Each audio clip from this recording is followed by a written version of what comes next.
everybody, I can't tell you how excited I am for this episode. A number of episodes ago, I talked about how I wanted to hear your conservation story. People signed up, to my surprise. I wasn't sure if people were going to go for it. I am super excited. I am sick of hearing my story and telling my story, and I want to hear your story. And today, we're going to hear the story of an audience member named Thao Nguyen, who travels with Poise for marine conservation. We're going to hear about that on today's episode of How to Protect the Ocean and her conservation story. Let's start the show. Hey everybody, welcome back to another exciting episode of the How to Protect the Ocean podcast. I am your host, Andrew Lewin, and this is the podcast where you find out what's happening in the ocean, how you can speak up for the ocean, and what you can do to live for a better ocean by taking action. And on today's episode, we're going to be hearing from audience member Thao Nguyen. She's going to be telling her conservation story, just like I can't wait to hear your conservation story. But she's going to be talking about how she kind of pivoted after her graduate school and worked in private consulting with renewable energy and said, you know what, this is not what I was made to do, and I want to do something different. So she quit her job and she decided to go into sort of a traveling creator with a marine conservation focus. It's a really, really interesting story. You're going to hear about it right now. So here's the conservation story of Thao Nguyen. Enjoy the interview, and I will talk to you after. Hey Thao, welcome to the How to Protect the Ocean podcast. Are you ready to talk about your conservation journey? Absolutely. Wonderful. I am so happy to have you on this podcast, Thao. It's this is something that I've been trying to do for a while. You're the first person I've had on from my audience to do conservation journey stories. I'm super, super excited for this. This is something I've been looking forward to for a while, to get to hear from our audience what it's like, being you and going through your own journey and trying to figure out how to be sustainable within this large world. And, whether you're in the industry of marine science and conservation or not, it's great to hear from people and not just hear from me or me talking about my journey. And so I want to hear your journey. So we're going to get to do that today. And it's quite a journey. We've been talking before we press record, and it's really interesting. So I'm super happy to do this. But before we get into all that, Thao, why don't you just let us know who you are and what you do? Hi, everyone. My name is Thao Nguyen, born and raised in New Orleans, and I've been around the world and back. I currently live in Houston, but I've spent the last 12 years in and out of Wyoming. I've been to 22 countries. I recently left, but I've only been diving in like 9 of them, so that helps. Still, that's a lot. I recently left my job for the renewable energy sector. I was working on wind turbines, and they're not as green as everyone thinks. I learned that firsthand. And so I knew my calling was marine conservation, and I want to get back into that industry after having gone through the Fulbright program in Indonesia and after getting my master's thesis published as well on marine conservation and MPAs in Indonesia. I was like, I don't know why I left that. And this is why I reached out to you. I was like, I want to get back into the conversation of marine conservation, whether it be on the internet, because now I am a full-time travel content creator, mainly on Instagram. I have my own website, and I wanted to get into this podcast world, and I loved your podcast. I was like, wow, he makes it sound so easy. And I was like, I should do that. Just put your stuff out there. And you had one episode where you were just like, just put your stuff out there. And I was like, okay, I will. That's my motivational one. Every once in a while, I'm like, I got to see more podcasts. I want to see more podcasts. Awesome. So you are a creator. I love how you say you're a creator, because that's how I describe myself. Now, we've seen the word, just to get into it a little bit, because, I love talking about science communication and just like social media and everything. What's your difference between an influencer and a creator? I feel like influencers use their platform to, honestly, here's trying to sell this or do this, whatever lifestyle they're in, whether it's lifestyle travel or whether it's sustainability in buying and consumerism. But I think a creator for me specifically, I love making videos. I love making videos of my travels and making, I've actually have a little series called Name That Animal for wherever I end up going. So we went to Florida and randomly walked on like a very populated pier, and a manatee came out of nowhere. And I was like, what's the luck? What is my luck with finding these animals? And actually in Cuba, my boyfriend also had awesome luck where he saw like a giant patch of flamingos. And the tour guide, he was like, I come here every day. They're never here at this time. So I like to do a series like when you're creating and informing at the same time.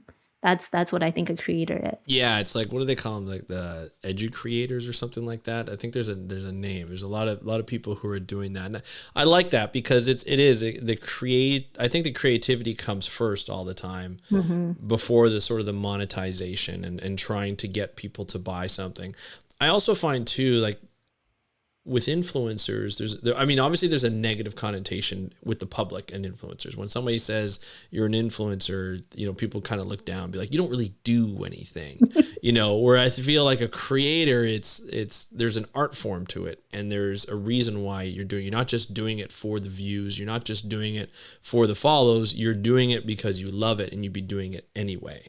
And I definitely think that we connect on that because I just like doing this. This is in my spare time and I enjoy it. And same with you. You enjoy traveling, so it's like, and with these unique experiences that you've been able to experience, it's just easy, right? It makes it easier to just be like, let's film this or let's put this together and do it. And it's not easy. We know that. Podcasting is not easy. I know filming and posting to like Instagram is not easy.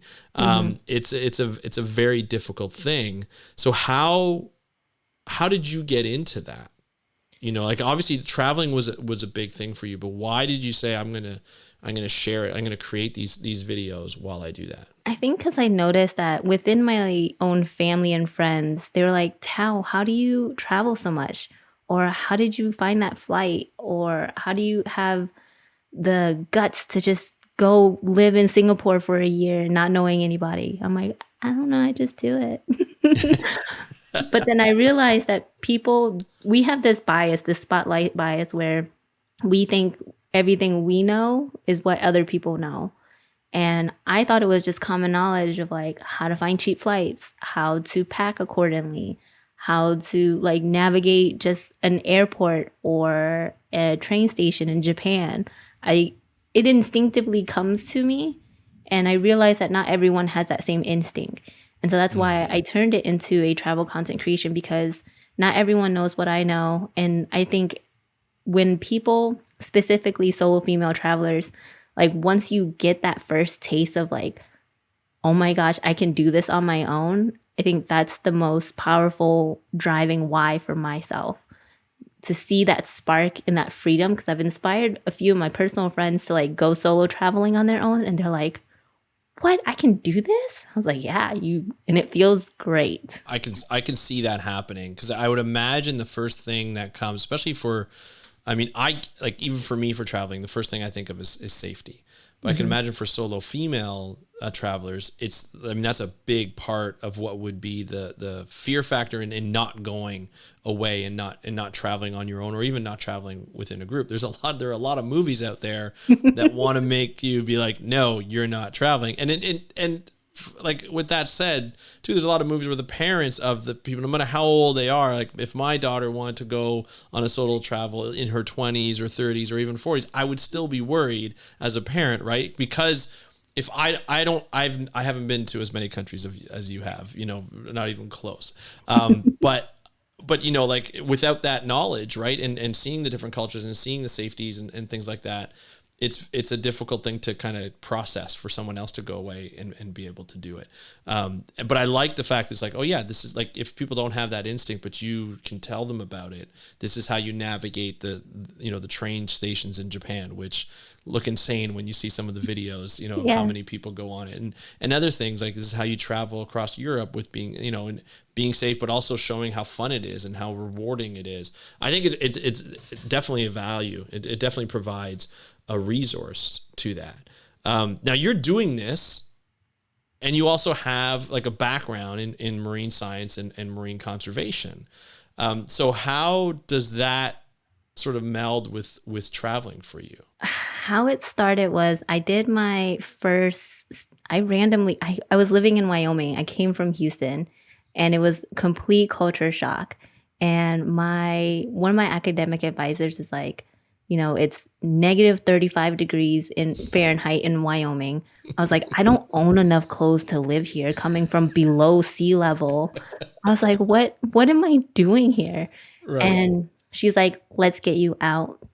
What do you think about going to like paying this school's tuition, but living somewhere where everyone looks like you and it's hot and humid? I was like, oh my gosh, sign me up. I am Yeah. genetically made for heat and humidity. Let's go. Um, and so I packed my bags. I went to Singapore, not knowing anybody, and Yeah. I didn't think anything of it. And I don't know why I don't have this, like, I don't have that fear that holds me back or holds most people back from traveling. And once I got there, as I was saying earlier, like I was randomly walking to like the international hall to like meet all the other international students for that semester. And I randomly like collided with a group, and then we are lifelong friends. I'm still friends with them now. But they were like, "Hey, we're going to Malaysia next week to go get our scuba certifications. Do you want to go?" I was like, "Sure." I don't know what that is. I'll go. I want to go to Malaysia. And it was So a you big. didn't know what scuba diving was I at had all. nothing about scuba diving. I had nothing. I could barely swim. All right. And you're just like, sure, I'll do this random thing Yeah, that you sure. decided to do. Yeah, How I'm hard gonna could do it this be? random thing with these random people in a strange new country. I had been there for like a week in Singapore. I think, yeah, and I And you're randomly, already off to a different yeah, country. I'm off to a different country. And I am now seeing how beautiful that when you ask for something in life and you see that opportunity, jump. Hmm. Because from then, that's where I discovered scuba diving, my lifelong passion. And then that turned into, getting my master's degree, which was in political science and environment and natural resources. So it was a dual major. And one of my professors was, we had to figure out a thesis topic. My professor was like, pick something that you can talk about for like at least 2 years, because that's going to be your entire life. And he's like, you love scuba diving. What do you want to know more about it? And I was like, marine protected areas naturally came up. Yeah. And I was like, how do I finagle this where I can go back to Indonesia and go scuba diving? And so my master's thesis ended up being political science with environmental policy connected to it. So I asked about marine protected areas and the conservation laws there. One of the major gaps in the scientific literature is not many people are interviewing local fishers, local business owners, local people who live there. Other than like nonprofits, government, and local leaderships, no one was talking to like the people who it affects every single day, which is mainly the fishers. And I guess that's really hard for scientific outside foreign folks who don't speak Indonesian. So we ended up hiring Indonesian students to conduct the interview, and we got it translated, and then we published a few articles out of it. Nice. Then I applied for Fulbright to come back and do more scuba diving you have to look it up. It's called Wakatobi National Park. It's also one of the top 10 places in Indonesia for marine protected areas. Right. So it's one of their pristine places for conservation as well. It's also one of the gems. And It's like remote, right? very remote. Yeah. It takes forever to get there and back. And honestly, if you tried to find it on a map, you'd have to like super zoom in to find the island. It's not on the map normally. And I did a comparative analysis there on how fishers and local people feel, like the public perception of marine conservation there and all the marine protected areas. Because it's different than in the US. So like in national parks in the US, you can't live inside of it. Like that's, Yeah. But in Indonesia, everyone lives inside their national marine parks. And so how conservation is conducted on a daily basis, given that people live in the areas. That's so interesting. So that's a challenge. I mean, that's a huge challenge. So you got your master's out of that.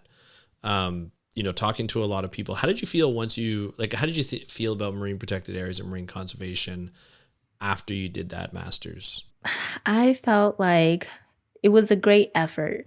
And I think marine protected areas, you can't just blanket statement it for every situation, every country, every place.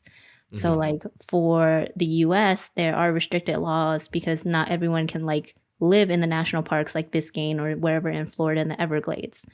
And so a marine protected area in Indonesia, like it is unrealistic to try to ban fishing. That's just not a sustainable way. I know most people like to just say, you're not allowed to fish there. But like, well, no, you can also there's a nonprofit there called RARE who does education Rare. for low. Do you know them? I've had them on the podcast a couple of times. Yeah, they're awesome.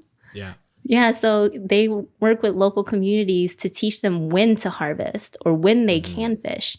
So they're not saying, no, you can't fish and you can't do your traditional fishing, but here's the best time to do it so that populations can reproduce and repopulate and have the cycle keep going. So that helps. They're like, they help the villagers like optimize for the best yield, but also for the most sustainable way. Right. Yeah. They're amazing. I like them. So after you doing that, what's next on that? What was next after that? When was this? What year was this that you finished? I finished my Fulbright research program back in 2018. Okay. Funny thing, I knew I would be done in September, and then my family was gonna go to Vietnam in December. So I was like, all right, well, how am I gonna do this? So I just stayed in Asia. Like after my I did. I lived in Vietnam for like 3 months, just hanging out with my grandma because I was like, when else am I gonna just have 3 months to just live in Vietnam? That's true. So I ended up doing more scuba diving in Vietnam, and that's what I did. And then once 2019, oh, it was so sad. Actually, as soon as I finished my Fulbright, I spent 3 months in Vietnam, and then I took the longest flight back to the US. Like I had a 12-hour layover in Japan, and then I had a 12-hour layover in Hawaii, and then back to Houston. So you got to find these. This is also part of the travel. It's like you got to find these flights with these long layovers. If you're a solo female traveler who don't have like a bunch of luggage or kids to worry about, like I had 12 hours in Japan. I had 12 hours in Hawaii. I was like, I don't want to go home. So you like left, like when you got to those places, you left the airport and you explored a little bit, right? Yeah. Yeah, that's the way to go. Yeah. I was so scared because in Japan, actually, I was very nervous because I don't speak the language. So I was like, how am I going to do this? How am I going to navigate? Well, you just walk out. A lot of things in the airport are in English. And there's actually a place where you can store your luggage, your carry-on luggage, so that you can go out into the city and explore. Is it right in Tokyo or is it another city? It's in Narita, which is a train ride away. I think it's about 2 hours. Okay. Well, that's not bad. No, it's not bad. Worth it, especially on a 12-hour layover. Yeah, exactly. Well, the thing is too, is like, you don't want to be sitting in an airport the whole 12 hours. First you're going to be sitting because you still have, it's a good trip from Japan to Hawaii. It's not like a 2-hour flight or anything like that. Right. And so you want to walk around and you want to be able to sort of stimulate your mind a little bit and your muscles and stuff just to walk around, right? Yeah, for sure. There are flights that are faster to get home. However, I specifically chose long layovers because I was like, okay, where can I go? And I saw like I could go to Japan and I could go to Hawaii, which is funny. I also had a friend living in Hawaii at the time. And she's like, yeah, I'll just pick you up and we'll go hang out for a little bit. Even better. Even better. Yeah, absolutely. Travel hacking. Well, I mean, that's an important, that's part of what you provide, right? Is like, hey, if you want to see as much as you can on one trip, you do all these layovers. Because usually when people plan, they're like, I don't want to do more than one layover, or I don't want to do like more than one stopover, or I want to go direct. Like I always try and find direct because I don't want to wait in an airport. But because usually the flights in between are like 45 minutes, and you can barely get from one plane to the next or one gate to the next. True. But now, like, you have 12 hours, you get to relax a little bit. You get to explore the city a little bit. Maybe a part that you don't expect, you wouldn't go normally because it's so close, but that's what you would do. So Yeah. I love that. I love that aspect. So you've got the travel bug. It's obvious, right? Yeah. But you come back after doing, a master's, traveling with your parents, and then traveling back home. You got Japan, Hawaii, and stuff like that. Did you want to look for a job when you after that, or did you like, no, I'm gonna travel for a little bit more? Nah, I ran out of money, so I was like, I should probably look for a job now. I ran All out of right. money. Let's go look for a job. The funny thing is, so I went back to Wyoming after that fun adventure, and I started applying to all the nonprofits. I'm like, all right, I have the master's degree. It's Yep. political science, environment and natural resources. I have the international research experience. I have the Fulbright, which is a very prestigious scholarship Yes, it is. here in the U.S. And I'm surprised. Thank you. I'm glad you know. Oh yes. Which is funny because afterwards, for the job that I ended up getting, like no one knew what Fulbright was. And I was like, I think I'm in the wrong place. Was it like a consulting job?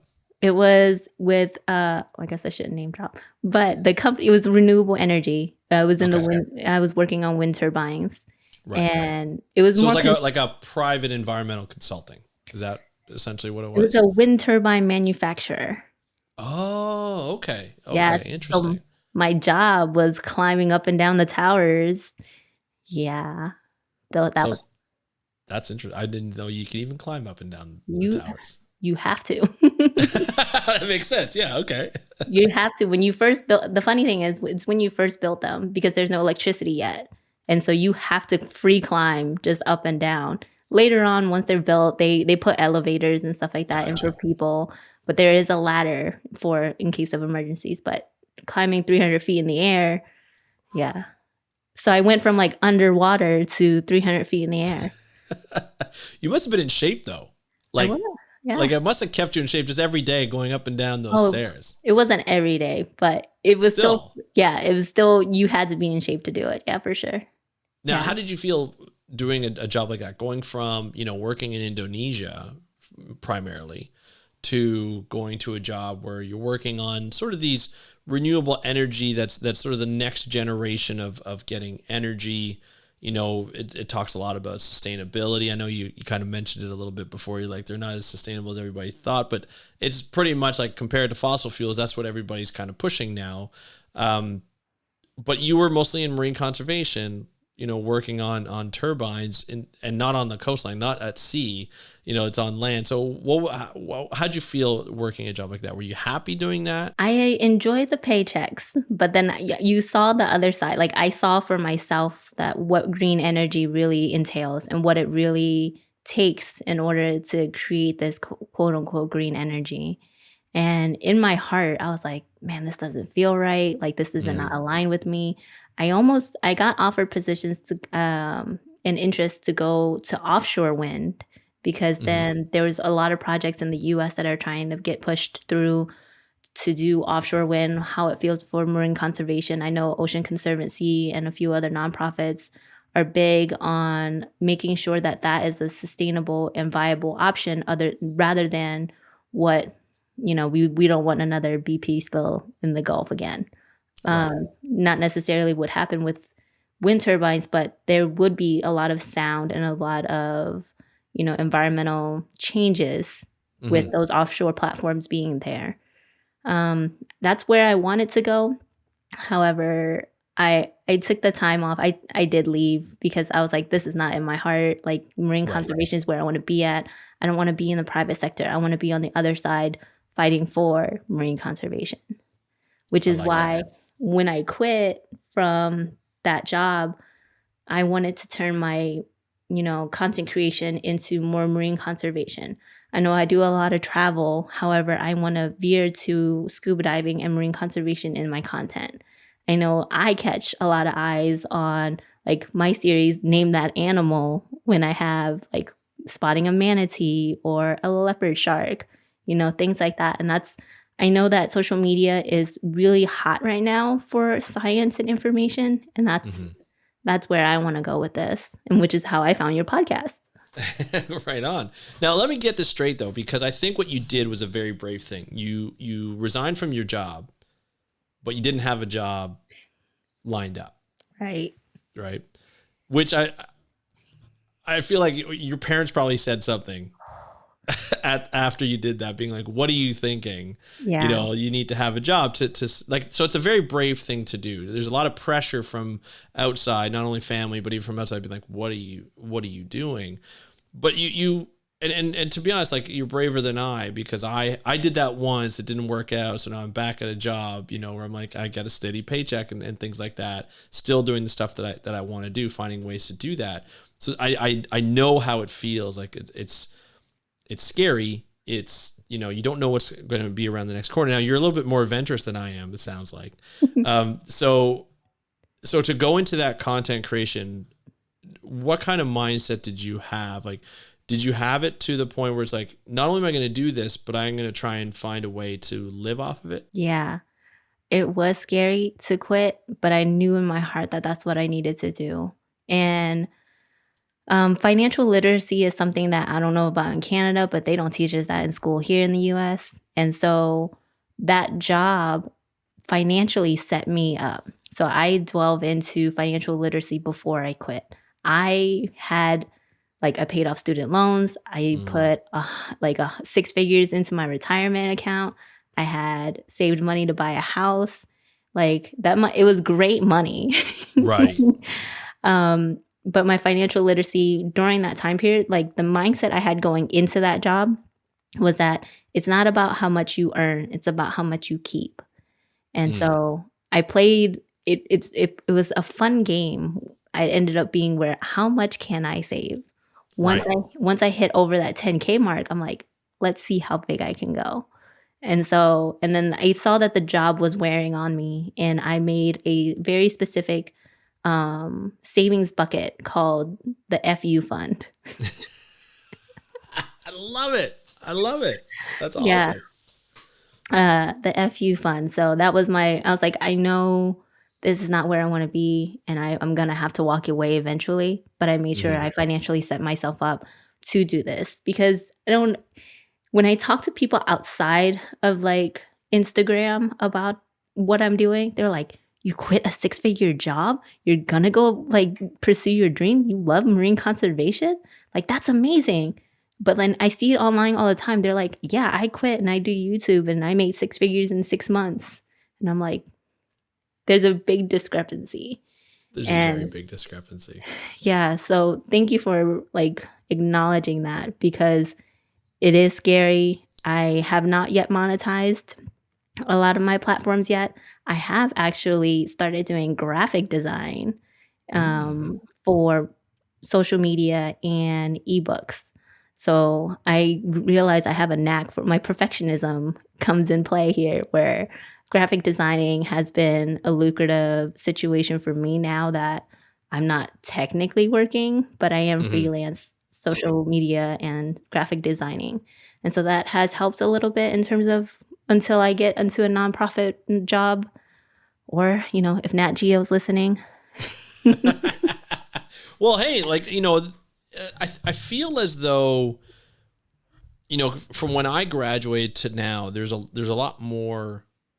There's like a shift in sort of the thought process of a lot of the graduates, but in science and conservation compared to when I graduated, it was like you graduate, you get a 9 to 5, and you go and you do what you've been hired to do, and hopefully you can keep a job for however long the funding happens. And a lot of us have gone from job to job to job just because of funding, and that's sort of where a lot of people are at, and it's really hard to continue to do that, for me especially because I live in Ontario. But you know, like I got caught up in the easy, like, let's get a job in private consulting, but it wears, like I totally get it wears after a while. I did it for like 8 years and I was just like, this is not what I want to do. Like, this is killing me, And so, I ended up quitting without, something there. And so I started to work on my own and have dabbled in entrepreneurism over the years and things like that. But it's there seems to be a shift and a lot more opportunity in sort of the creator space or in the internet space. Even it's gotten to a point where you can earn a living, doing what you say you're doing. It's just a matter of putting in that consistent work, finding something on the side that can help you, on the way, like that may or may not be related to what you're doing. And then, keep pursuing your passion to be able to monetize this. Right. And so that's not an easy thing to do. It seems like you're seeing a lot more marine conservation creators out there that are doing this. Some are doing it very successfully. Some are struggling. Like I still struggle, to try and monetize and try and create a sustainable business model out of this. But I definitely, I love what you're doing, and I love the effort, that you're doing. And I totally get it. I see where it's going, and I know it's going to be successful. It's just a matter of like continuing to pursue it. So I like how you had the FU fund and just to help you continue to do that, and then finding sort of the graphic design, after that, to be like, hey, like this is something that I can kind of continue to do. And it also allows you to continue to travel, right? Is that sort of the idea? Just find something that you can do while you're in Europe or while you're in the Caribbean diving somewhere, right? Right. So there is that movement of digital nomads. There are a lot of, I feel like it's been going on for a while. I think it's just finally like getting on big on social media at the moment. Mm-hmm. And I think for me in particular, it was realizing that I was in business coaching during my time off, and my business coach like pushed me to write an ebook. And I actually sold like $200 worth of my ebook. It's about how to get academia to pay you to travel, which is how I got, Fulbright and my trip to Indonesia. And it's for college students. It was catered to college students who like want to find how to get paid to travel. Yeah. And that's an easy way to monetize your knowledge in a certain way, because people will cut the check for convenience. So a lot of my content is free on social media, but like all those little pockets, and then you put it into an ebook, people will cut the check for convenience. Absolutely. And so I think when I made that ebook, I had a couple other people ask, they're like, hey, I really like your graphic design. Can you help me with my Instagram? Can you help me create templates on Canva? Can you help me design my ebook? And I was like, yeah, that's fun. This is the creative in us. And now I feel like once I figured out my style and my templates, and you can put whoever's story, whether it's a cookbook, whether it's marine conservation, whether it's about travel, DEI. Once I got the design part down, I'm like, sweet, this message can be for everyone, because social media is hot right now. One is branding. You know, a lot of people, like, even if you, like, I use Canva all the time, and we're gonna have to talk after this, because I use Canva all the time, and I'm lost. I'm like, I just use a different template all the time. So when I look at like YouTube thumbnails that I have, I'm like, it's always different, because I never know which one to choose. Like, I need like that kind of stuff. It's not, even though they have, you know, it's like, oh, well, Canva provides this and this and this. You're looking at it, it's like, it's really difficult to choose, and it's really difficult to figure out how to customize if your brain doesn't think that way. You know, and I think there's definitely a space for that, to do that. And I think once you said that, you're like, you know, I picked it up as you did this book, this ebook. You know, a lot of people would be like, well, you only made $200 off the ebook. Sure. Okay. But how many did you sell? I sold so I have a list here to remind myself of like how many people. That's what I want to get to. Yeah, that's my list. Look at that. Yeah. I want to say about 20, 25 copies. So you potentially changed the lives of 20 to 25 people. That's how I see it. Right? Because now they're like, hey, because a lot of people will do their PhD for the first option they get, you know, or do their graduate work in the first option they get. Or like they don't know that they can go for Fulbright or a National Geographic, you know, scholarship or things like that. Even if it doesn't pay for the whole thing, it can pay for pieces. Just having that knowledge, just knowing that someone's helping to do that is fantastic. And you could be changing the lives. Even if you change the lives of 5 people who bought that, that's huge. That's literally like you're changing sort of the life process, you know, like the thought process. They open the minds of different people. That I commend you on, because You know, a lot of people when they start a podcast or they start something, they create something. It's like, oh man, I don't really have that many downloads. I don't have that many views. I'm like, I was talking to somebody that had like 100 downloads on an episode, and like it's not very much. I'm like, take those 100 people and put them in a room that you're speaking in. Yeah, it's standing room only, and if you can even get into that classroom or something like that, it's a huge deal. And I think we get our sort of, you know, in podcasting, you hear those aren't Joe Rogan numbers. Nobody has Joe Rogan numbers except for Joe Rogan. Okay. Yeah. And he like, you know, as much as people don't like some of his content, I've been following him since 2006 when like 2008, when podcasting started to come in, and like his sound was awful. You know, his sponsors were like all like adult sort of toys and things like that. Like it was bad. Now, $100 million for 3 years for Spotify. So like nobody gets Joe Rogan numbers because Joe Rogan is Joe Rogan, you know, but like me, I get decent numbers. I'm happy with I'm not getting huge numbers, but I look at it and I'm like, okay, like that's like hundreds of people per episode that it could be like whatever happened. Like you said, you got into podcasting or doing something because of the episode that I did. That makes me feel great to hear that.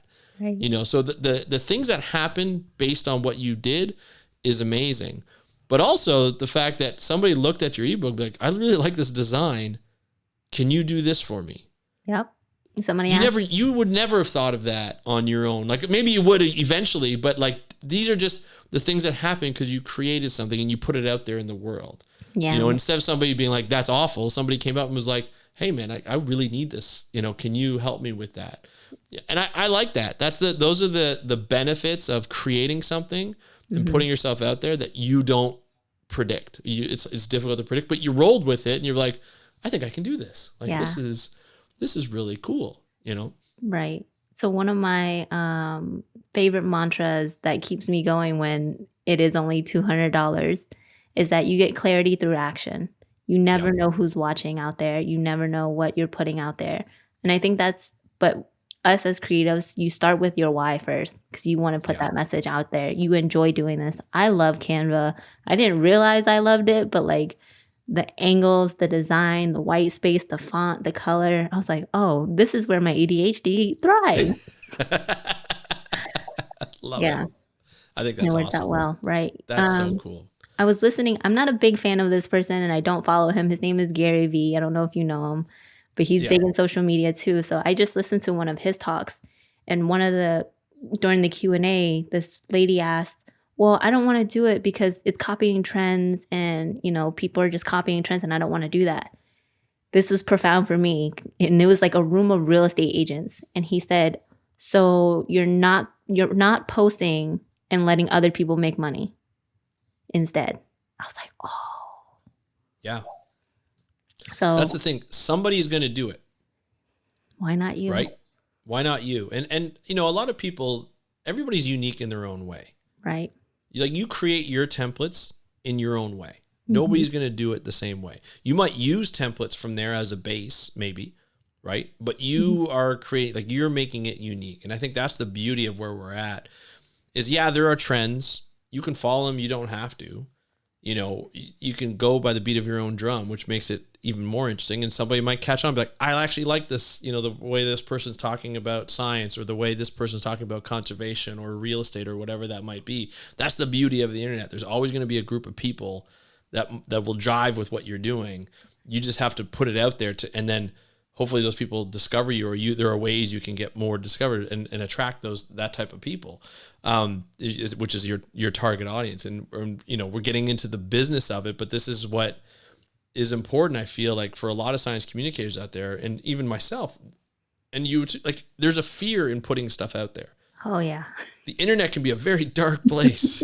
and even just science and marine conservation can be a very dark place. You get a lot of criticism and you have to kind of have sort of tough skin when you put it out there to be like, you know what, I put it out there. Somebody's like, you know, the way you do this, I don't really agree with. That's fine.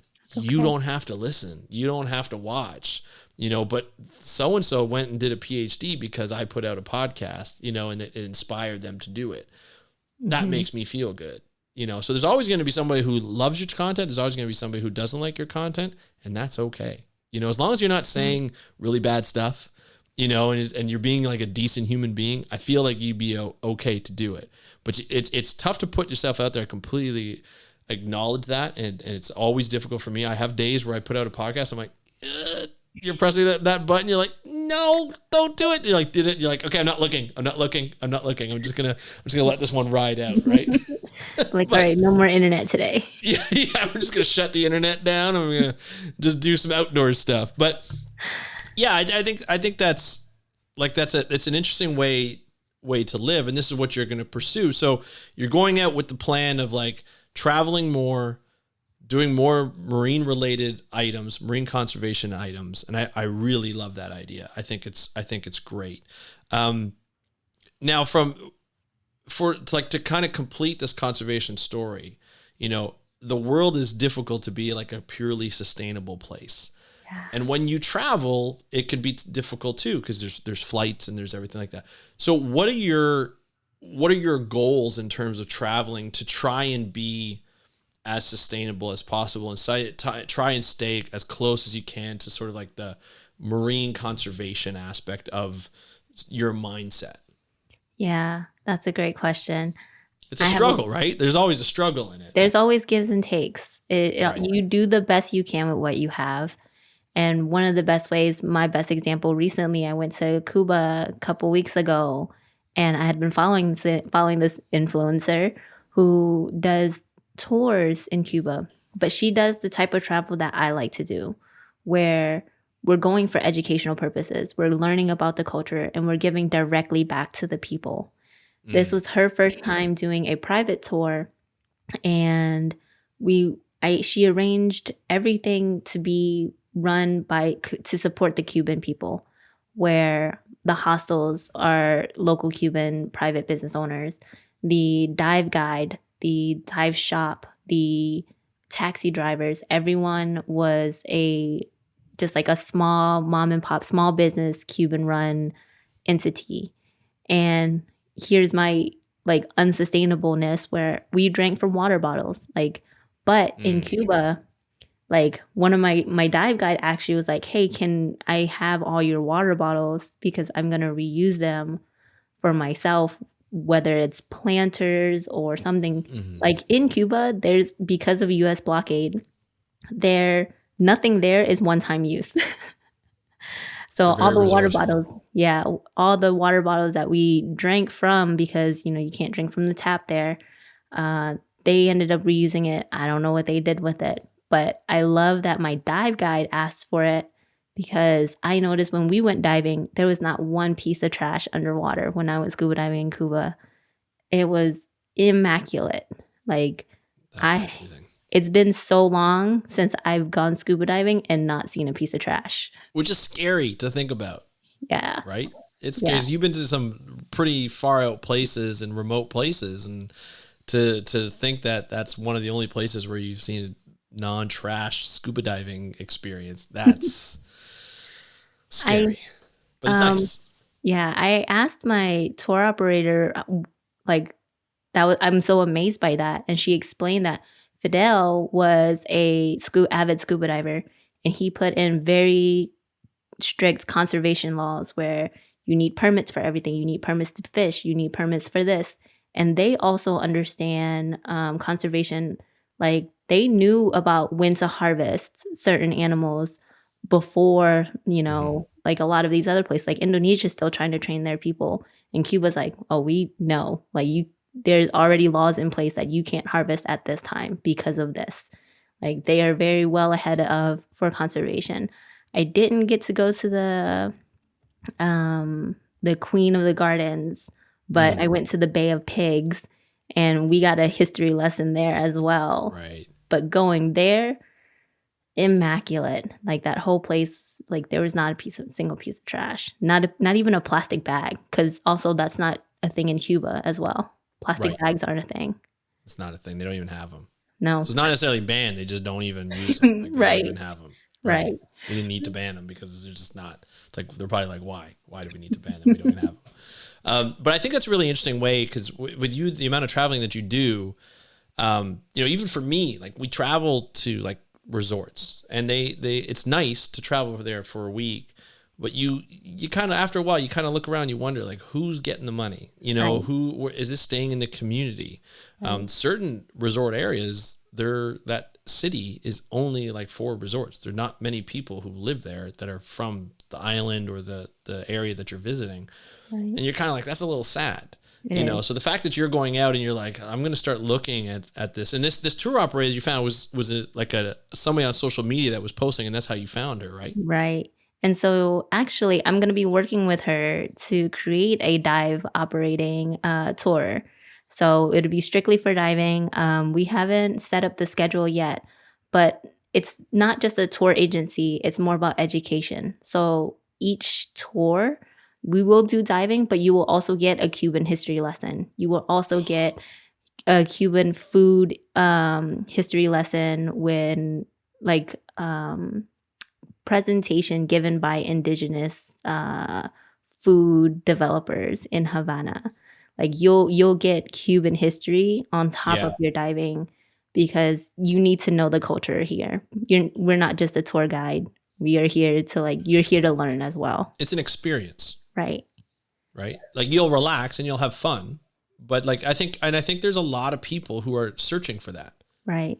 to indulge themselves in the culture, to learn about a different culture. When you come home, it's like, what did you do? It's like, I learned a lot, and I had a great time.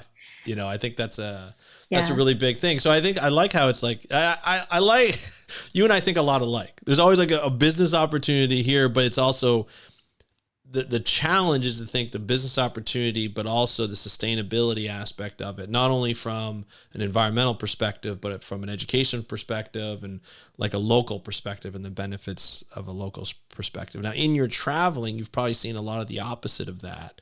Not necessarily you personally, but you've probably seen a lot of tour operators who maybe don't have, the local area as in their best interest and things like that. Um, is there a way for you, or is there a thing in the back of your head of being like, I need to change this? And if so, like how?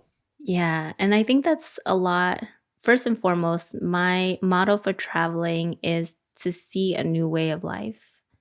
And I noticed that when I did travel, I would see tour buses and I would see flags, but then I wouldn't see anybody from that place giving me the tour or the presentation.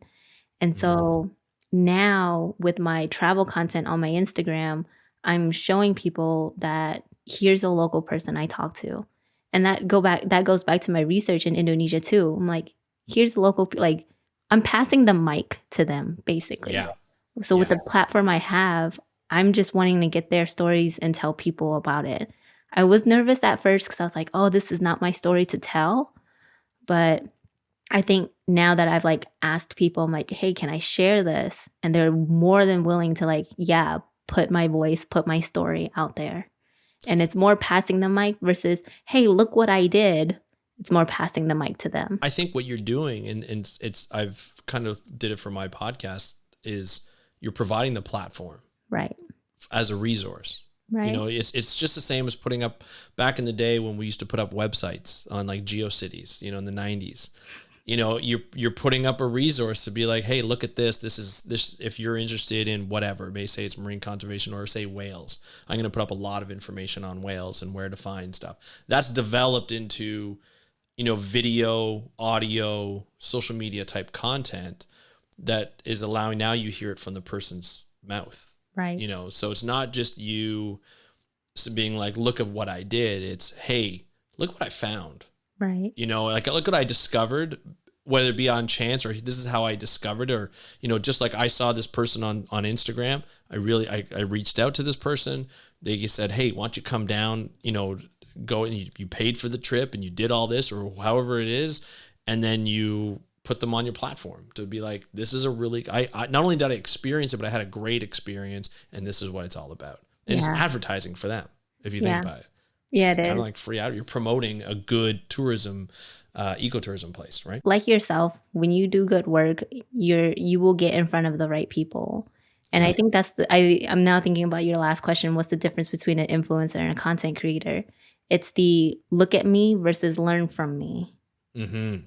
So there's that big paradigm. I don't know Absolutely. whose framework is that, but it's the look at me versus learn from me. Yeah, I think it's a huge difference, and I think people get it. When they see it, they understand it's not just about look what I could do by mouthing a song or however I look or what I'm wearing or who I'm with. It's, hey, this is a really cool thing. I think you should check out. Yeah. I've experienced it myself, and here's my experience doing it. But make sure you use trending audio. Yeah. Absolutely. You got to use the trending audio. You still got to play the game sometimes, right? Yes. Yes. So Thao, why don't you just let me know as we kind of end this, like what's next on sort of the short term? The next thing is, I still am trying to break into the nonprofit world.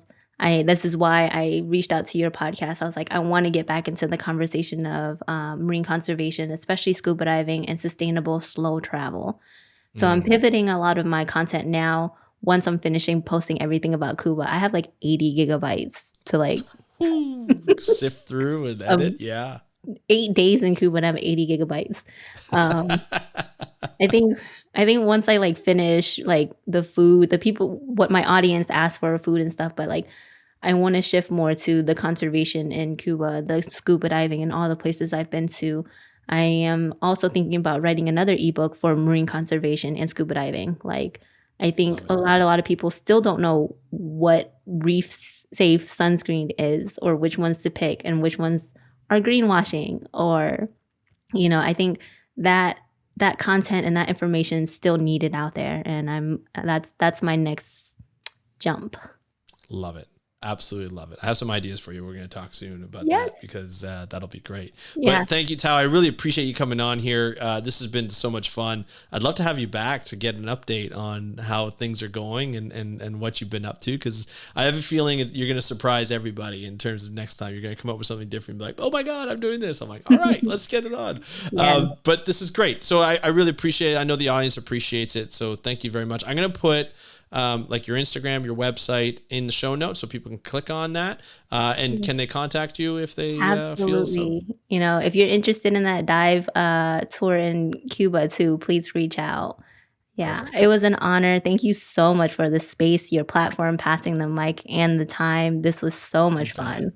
You bet. I had a great time. This is a lot of fun. I'm sure we could have talked for like 4 hours and recorded a 4-hour episode at least. But anyway, thank you very much, Thao. I really appreciate it. Thank you. Thank you, Thao, for joining us on the How to Protect the Ocean podcast. It was great to hear your conservation story. And I love the fact that she pivoted from what sounded like a job that paid a lot of money, however, did not fulfill her passion. So she pivoted and she said, no, this is not what I want to do. I want to do something different. I want to do something that has a little bit more meaning to her and a little bit more meaning to marine conservation, and she's following her path in doing so. And I'll rest assured, this is not the last time you're going to hear from Thao. We've talked, and we're gonna hopefully do some kind of collaboration in the future. But we'll definitely have her back on to hear updates on what she's up to and where she's traveled to next, where she's traveling to next, and tell us that story and those stories. And I'm looking forward to hearing what she's up to. This is the first conservation story that we're telling here, and I'm super excited because this made me, just over the moon to hear someone else's conservation story and to be able to share that with you, to be able to provide that platform where I can share your story. That makes me feel good. And I hope that makes the audience feel good to hear somebody else's story. And I just wanted to let people know as well, you do not have to have this like crazy organization or a travel blog or vlog in this case, you just have to be you. Everybody's unique, and I want to hear everybody's story. I don't care if you live in Ontario like myself. I don't care if you live across the world. I want to hear your story. I want to hear sort of where you're coming from, your successes, your goals, sometimes your struggles.